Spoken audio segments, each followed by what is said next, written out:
Yes, 2026 will definitely be the year of the first volumes that we will see on the market. But for an MNO coming to the market now, there are a few things that they have to look at. What is their strategy? What do they want with the market? Do they want to address the market delivering UICC to the market? Do they want to only deliver connectivity? And this kind of stuff might be very important, especially if they want to address different verticals. SGP.32 is not only a technology specification, right? It goes much beyond that. It's a shift into the operating model for IoT connectivity.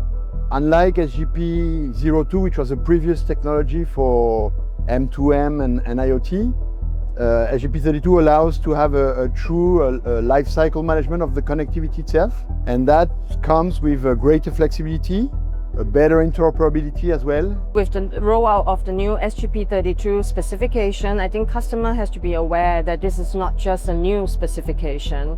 When this specification is set up, it has taken in mind the challenges of IoT deployment, and therefore it is designed with simplicity, flexibility, and security in mind. We've had a few different standards over the years, right? We started with the O2 standard, which allowed you to localize, get a local profile onto a single EUICC. We moved to a 22 standard that was a bit more unmanaged, essentially.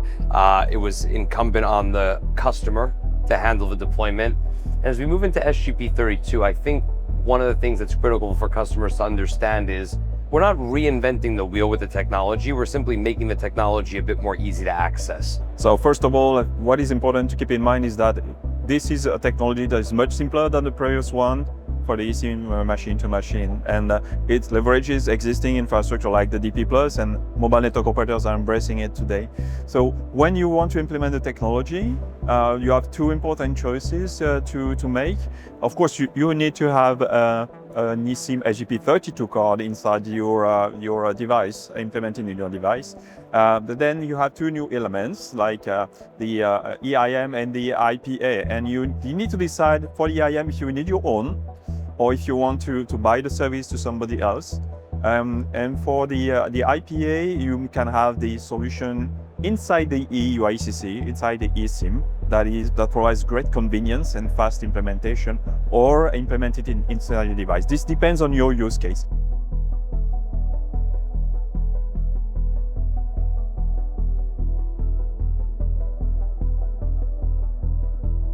First of all, I would like to say that yes, up to a certain level, the new specification is bringing more simplicity to the market compared to the previous one. But on the other side, there is a lot of new use cases that are being introduced by this new specification, such as the low power devices and the constraint protocol that will reach the market. Therefore, this is extremely important for the customer and for the industry to be able to bring the interoperability. Today, this is a question that is constantly coming from our customer. We need to deliver this kind of services and to prove them the interoperability is there. So seamless experience is the important thing, right? So SGP.32 is providing a flexible ecosystem to be able to enable this seamless experience. But then you need to have a number of conditions for the alignment of the ecosystem, right? Which is something important.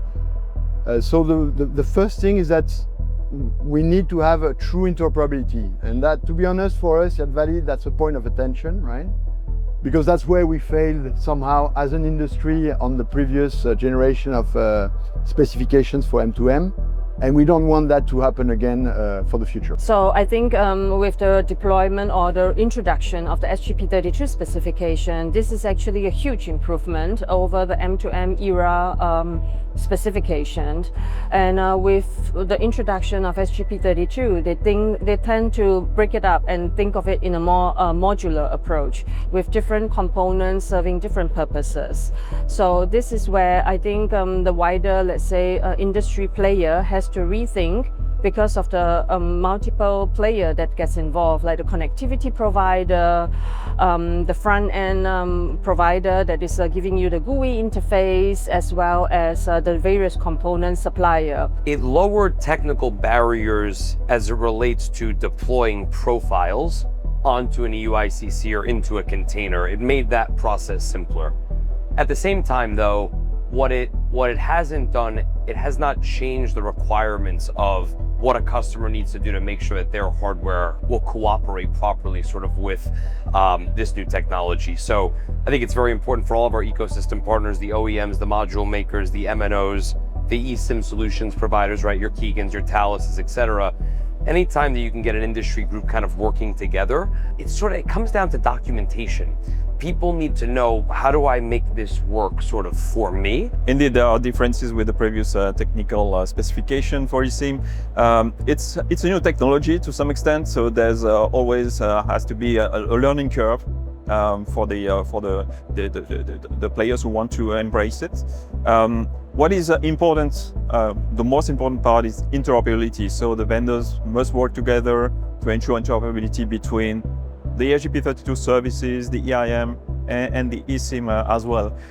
And there are some initiatives at the Trusted Connectivity Alliance, at the GSMA to ensure that. And we also believe it's important for the players themselves also to go beyond these initiatives and to work with all the stakeholder chain across the IoT to ensure that their solutions that they build together, they work perfectly.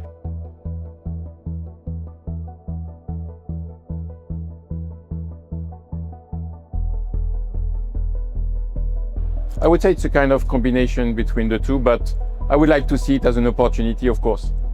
And when I say opportunity, for me, it means two things. First of all, we see on the market that there is a shift in the way the OEMs will manage the connectivity with a much more dynamic way to introduce that with a regular update to be done on the devices. Therefore, the solutions that are available on the market should take that into account and deliver these end services. So it is definitely a new opportunity, right? Because the SGP.32 per se, as I was saying, is providing a lot of flexibility into the life cycle management of the connectivity per se, right?